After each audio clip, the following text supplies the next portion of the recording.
everybody's pissed. Everybody's mortally outraged. How dare they know about all of this and never tell us anything? And Kamala knew and Joe Biden knew, and why didn't say anything? Let me ask you a question. And I'm not doing this to exonerate anything. I agree with you. They should have said something. But let me ask you a question. So let's say that you knew this and you were like, fuck it, I'm going to tell the world. And then a certain country with a star in its name sent a bunch of drones to the East Coast and said, if you open your mouth, we're going to blow off the entire East Coast. Would you shut up then?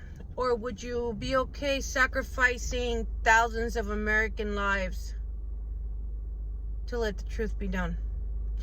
And I'm not saying that a Palestinian life is not worth any less. I'm not saying that any other kind of life isn't worth any less. But what I am asking you is, if you are the person sitting in that chair, you would be okay with sacrificing 20, 30,000 Americans to reveal the truth about Trump? You'd be okay with that? You would be okay, your conscience would be okay sacrificing tens of thousands of Americans just to say that you did the morally correct thing at that moment? What is more morally correct?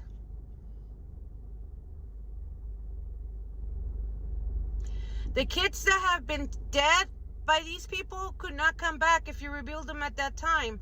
But you prevented 30,000 or 40,000 lives from being taken by a foreign power.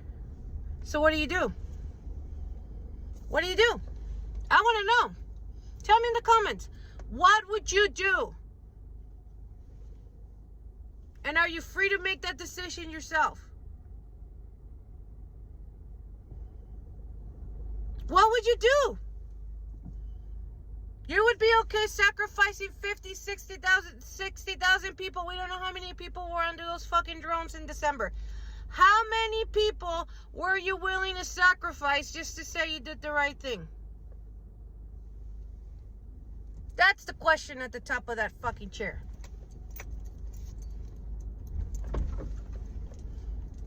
That's the question. How many lives are worth you doing the morally correct thing? It's easy for you to say you were not the president of the United States. You were not the vice president of the United States. This is why I've never wanted to go into fucking politics. This is why I never wanted to be held liable for anyone but myself, because I could only control what I can do. Right? So when your decision is gonna affect the lives of tens of thousands of people, maybe millions, what the fuck do you do? What do you do? You're not gonna please everybody, right? So what do you do? What do you do? Because that is the question that anybody that sits on that top seat that has empathy within the constraints of this machine has had to make a call on. And for all of their faults, thanks to some of them, you and I are still fucking breathing. So no, I am not exonerating the fact that they covered up all this shit. I'm not saying that it was right, but what I am telling you is that you cannot sit there and fully judge these people like that, because they were not the ones committing the crime. Yeah, you say they were covering it up? Sure. But do you know the full story of what was at stake if they would have opened their mouths back in December? If they would have opened their mouths the moment they sat in the fucking White House? Do you know what the price would have been? Because AIPAC's been a pain in the ass of this country well before Joe Biden and Kamala Harris sat in office. It's been a fucking pain in the ass well before George W. Bush, well before Clinton, well before Reagan. AIPAC's been a scourge in this country since they assassinated JFK. So it cost JFK his life and his brother's life. Because they were trying to do what's happening now. And you need to fucking read the history and know the history. Those two people were not infallible. They had their pecadillos like everyone else. Like they said, los pecaditos, no? They had their little lies. But they were killed because they were trying to change the system. And they weren't trying to let a foreign government come and do what they did. And I hate to tell you, because look, I'm not saying that it was okay for Bill Clinton to lie about Monica, but I am telling you her last name was Lewinsky. Is Lewinsky. Who's to say that she wasn't an asset from the Mossad? Who's to say Israel didn't fucking tell her to fucking honey trap him? They're doing it with everyone else, and who's to say that, you know, Bill Clinton's not that morally weak? We know he is. That motherfucker likes to party. He had previous scandals, and y'all still elected him president. And I'm saying y'all because I was 12. I wasn't able to elect his ass. But let's be real. Once you're sitting in that fucking seat, how many lives are worth you doing the right thing? That is the fucking question. And I'm not counting Trump on that shit because we already know he never does the right thing. I'm talking about people like Joe Biden. And like Obama. Now, the first Epstein case happened in 2009 or 2008. The person that covered that shit up was Pam Bondi in Florida. Call a spade. That was not on Obama. Yes, he did this for Israel. He did that for Israel. But did he have the full context? We don't know. So we're over here passing all these judgments, which fine. But remember, don't judge lest ye be judged. That's why I'm saying I'm not advocating for the devil. I am telling you there are still pictures of the puzzle you have not seen.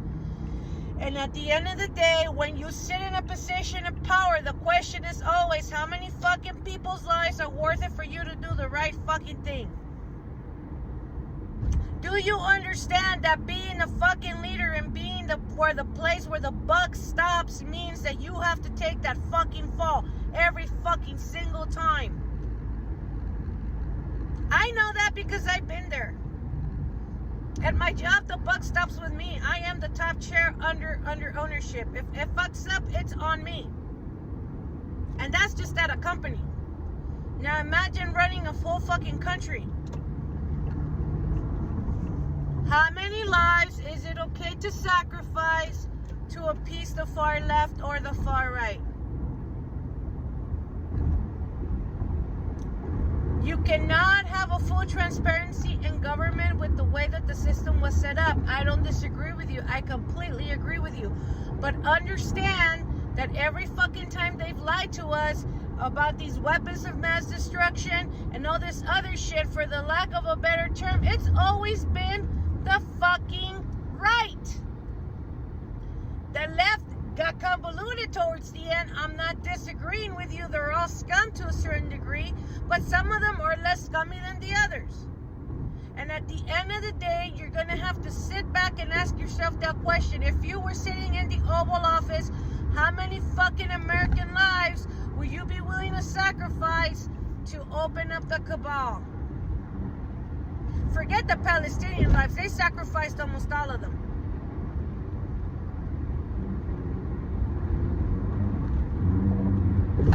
See, geopolitics is not very easy when you have 5 fucking superpowers and there's 3 versus 2.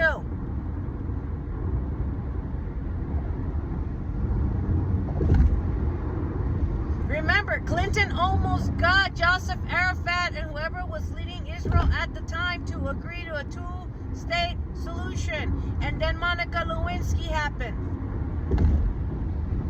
And the Republicans went right after him. If you're going to be woke all the way. Don't just focus on Kamala, Joe Biden, and Trump, and no. Go all the way fucking back. Go all the way fucking back to the 80s. Go all the way fucking back to the 70s. Go all the way fucking back to the 60s. Because that's when it started. The Bay of Pigs, all of that shit, that's when it started. This is just a continuation of the Cold War with Israel taking advantage. If you don't know the entire fucking history of how these motherfuckers have been operating historically, don't sit here and fucking preach about how we don't meet they don't meet the full, they're fucking pulling. No shit. That's the name of the fucking game. Politics has been a game the entire time. Why do you think us revolutionaries didn't want to be in it? We're doing it because we have to. Because we've been asked to. At least in my case, I've been asked to do this. Because eventually the question becomes, what are you willing to sacrifice for the greater good or the perceived greater good? And no one will ever be happy with the choice that you make. Someone will always be unhappy because they're not going to feel like you cared about them. That's just the truth. Now, you may unfollow me after this one, and if you do, go ahead, but you can't sit there and prolarize about, oh no, they're going to, we know how the game is played. Understand that there's about 250 million people in this country that are barely fucking finding out. That unlike you, they don't see the Midas Touch or Aaron Parnas or whomever as a reliable fucking source of information.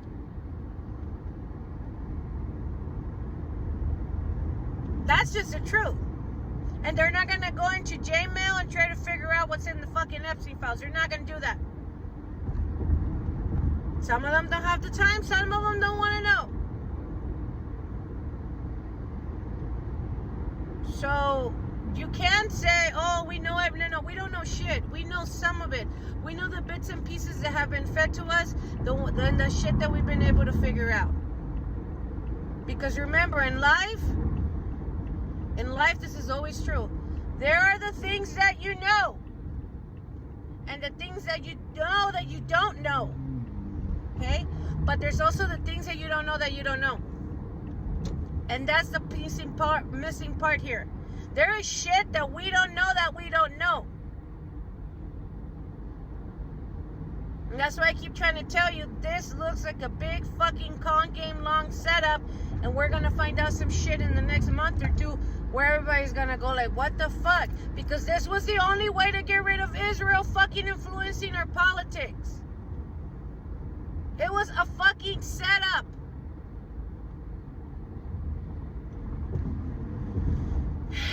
You'll look back at this video in 2 months and go like, how the fuck did that bitch figure it out? It was very, very simple if you've read the fucking history. And if you kept up with geopolitics for the last 40, 50 years, and I'm only 45, so that should tell you. When you study the shit, when you knew what was at stake, when you knew what the games have always been, it is obvious it was a fucking setup. And it has to come out this way because otherwise the rest of the countries, they're going to wake up as fast as you did. So please, don't think you're better than everyone else because you're already knowing the rest of them don't know. Do what I did. Take a step back and let them find out on their own. It's going to take 1 or 2 months. But don't take my word for it. Just sit down and take notes. But for the love of fucking God, stop ostracizing people. It makes you look bad.